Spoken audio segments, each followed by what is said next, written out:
Hello বন্ধুরা, তোমরা কেমন আছো? নিশ্চয়ই অনেক ভালো আছো। আমিও ভালো আছি। চলে এসেছি একটা নতুন ব্লগের সাথে। আশা করব আজকের ব্লগটা তোমাদের ভালো লাগবে।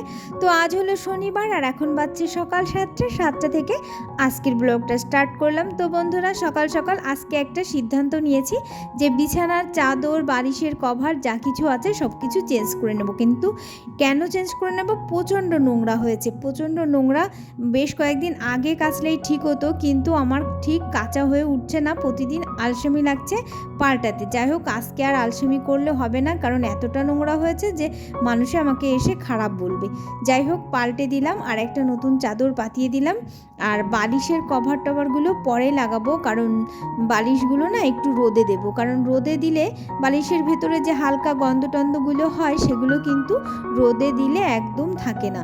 খুব রোদে সব কিছু কিন্তু আর কি দূষিত জিনিসগুলো আর কি নষ্ট করে দেয় সূর্যের তাপে। তো ওর জন্য এই যে ব্যালকনি ছাদে কিন্তু এই যে বালিশগুলো আর এই যে লেপটাও কিন্তু রোদে দিয়ে দেব, তাহলে লেপটাও একটু গরম হবে আর লেপটার একটু মানে গন্ধ বাতাস থাকবে না আর কি। যাই হোক, আর বালিশগুলো যখন গরম হয়ে যাবে পরে তোলার পরে বালিশের কভারগুলো লাগিয়ে নেব। তো তারপরে কালকে কিছু জামা কাপড় কেচেছিলাম, পরা জামা কাপড় আর কি। তো সেগুলো তো আর শীতের দিন শুকায়নি, আর কাচতে কাচতেও তো বেশ লেট হয়ে যায়, যার জন্য শুকায়নি। তো সেগুলোই সিঁড়ি ঘরে নাড়া ছিল, তো সেগুলোই আগে সকাল সকাল রোদে মেলে দিচ্ছি। 12টার দিকে শুকিয়ে যাবে আর গরম গরম নিয়ে যাব। তো যাই হোক, কাপড় চোপড় সব মেলার পর আর আজকে সকালে রান্না বান্নার তেমন চাপ নেই। দুপুরবেলা রান্না করব, সকালে একটু সিদ্ধ ভাত করে খেয়ে নেব, তারপরে দুপুরে রান্না বান্না হবে।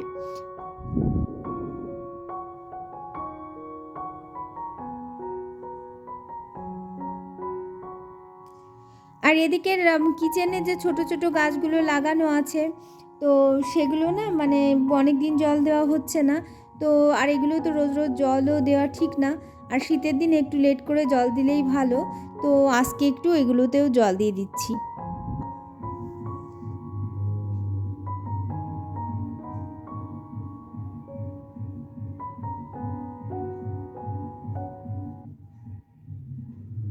ওগুলোতে জল দিয়ে দিলাম। তারপরে কিন্তু এই যে হলঘরে যে আরও ছোট ছোট মার্কি গাছ লাগানো আছে 4টে টবে, তো এগুলোতেও জল দিয়ে দেবো। আরও কিন্তু বড় বড় কয়েকটা বাঁশ গাছের টব রয়েছে, সেগুলোতেও জল দিতে হবে।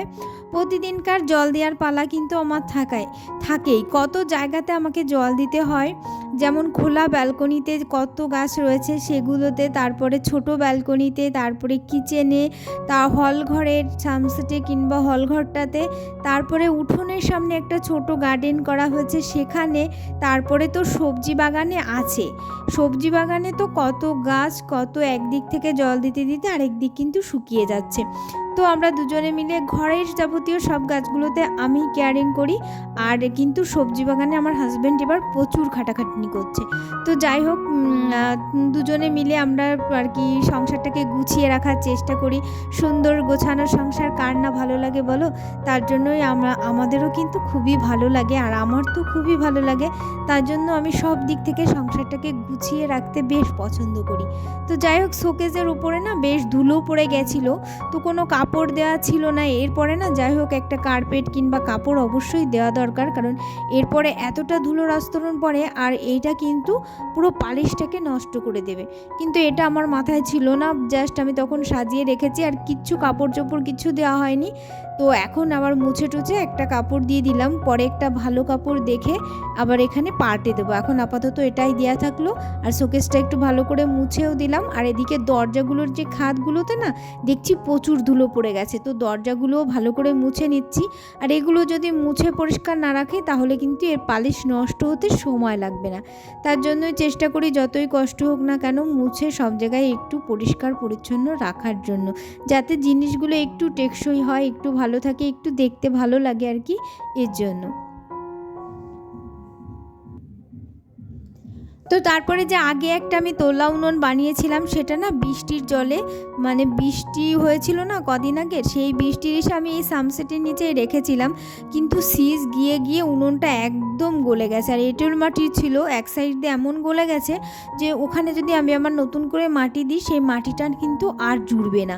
মানে এঁটেল মাটির সঙ্গে আবার নতুন করে মাটি দিলে কেমন জুড়তে চায় না, আর তোলা উনুনের পক্ষে তো একদম সম্ভব না। তার জন্য এবার ভাবলাম এবার একটু সুন্দর করে, মানে অনেকটা আইডিয়া এসে গেছে এই তোলা উনুন কীভাবে বানাতে হয়। আগেরটা বানানোর পর, আগেরটাই তো প্রথম বানিয়েছিলাম, তো এখন না আমার একটুখানি মানে অভিজ্ঞতা হয়ে গেছে। তো এবার বেলে মাটি এই বস্তাটাতে আমার হাজব্যান্ড ছেনে রেখেছে ভালো করে। ও মাটি ছেনতে খুবই পছন্দ করে, কারণ ও মাটি ছেনে ছেনে আর কি মূর্তি বানায়।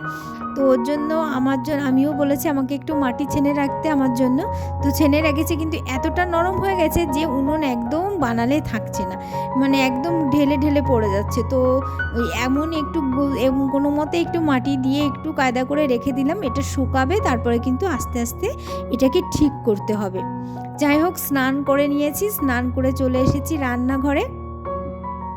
আর রান্নাঘরে আর কি এই যে এখন রান্না করব হলো ভাত, ডিমের ঝোল আর ফুলকপি ভাজা। তো তার জন্য আগে ডিমগুলো সিদ্ধ করে নিয়েছি, আর এবার ভাতটা বসিয়ে দিলাম। আর এই ডিমগুলো এখন আর কি ছাল ছাড়িয়ে নিচ্ছি, আর কি খোসা ছাড়িয়ে নিচ্ছি।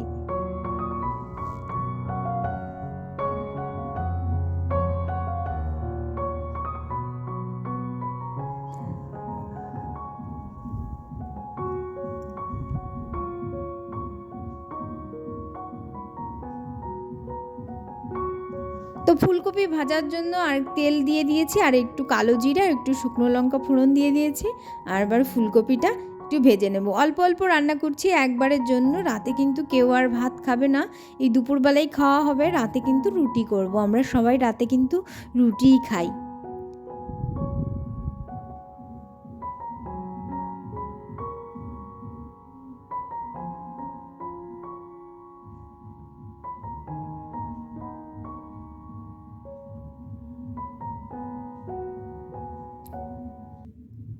তো ফুলকপিটা ভাজার পর কড়াইতে কিন্তু আমি আবার তেল দিয়ে দিয়েছি, আর তেলের মধ্যে হলুদ দিয়ে দিয়েছি।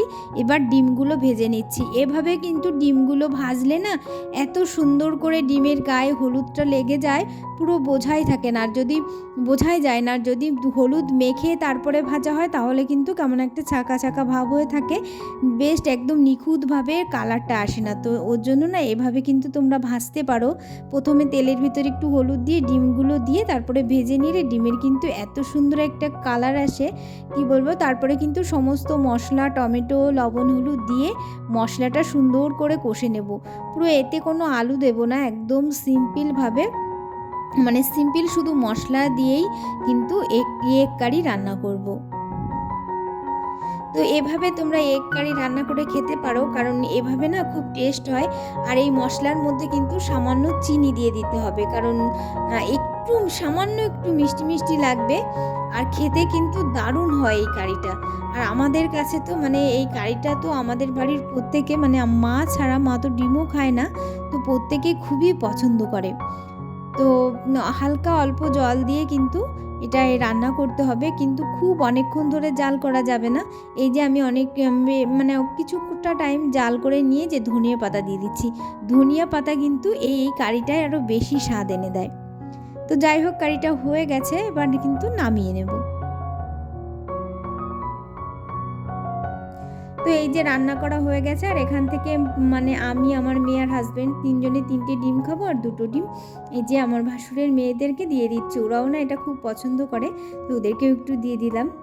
তো এই যে আমাদের খাওয়া দাওয়া কমপ্লিট, আর এখন এই যে আমাদের বিল্লিটাকে দুধ ভাত দিয়ে দিচ্ছি।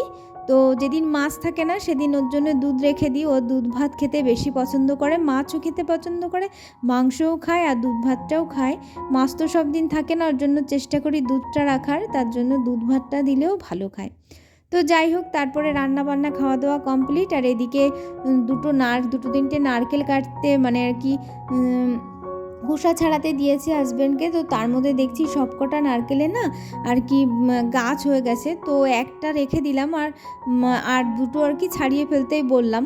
কারণ এতগুলো গাছ হবে কি না। আর এখন কালকে না আমি একটু পিঠে বানাবো, যার জন্য আমার একটু নারকেল লাগবে, আর ঘরে নারকেল নেই। তো এগুলোই আমাদের ওই বাড়ি থেকে এনেছিলাম। তো এই দুটো দিয়েই পিঠে বানাবো, আর একটা থাক। তো এই যে বিকেলবেলায় এই যে আমরা সবাই এক জায়গায় বসে এই যে একটু গল্প করছি, আর এদিকে বাবার না আমার শ্বশুর মশাইয়ের আঁঠুতে একটা ফোড়া হয়েছে, তো সেটাকে আমার হাজব্যান্ড একটু ড্রেসিং করে দিচ্ছে। তো যাই হোক বন্ধুরা, তো আজকের ব্লগটা আমরা এখানেই শেষ করব। তোমাদের যদি কিছু ভালো লাগে তাহলে কিন্তু লাইক করতে ভুলো না, আর অবশ্যই কমেন্ট করো বন্ধুরা। অবশ্যই কিন্তু আমার ভিডিও যদি তোমাদের ভালো লেগে থাকে একটুও, তাহলে অবশ্যই আমাকে কমেন্ট করে জানিও। তাহলে কিন্তু আমার অনেকটা ভালো লাগবে, আর ভিডিও করার ইচ্ছাটা অনেক বেড়ে যাবে। তো বন্ধুরা, তোমরা আমার পাশে থেকো, আর অবশ্যই আমার চ্যানেলটি সাবস্ক্রাইব করো। তো বন্ধুরা, আজকের মতো টাটা, বাই বাই। আবার দেখা হবে নেক্সট ব্লগে। সুস্থ থেকো, ভালো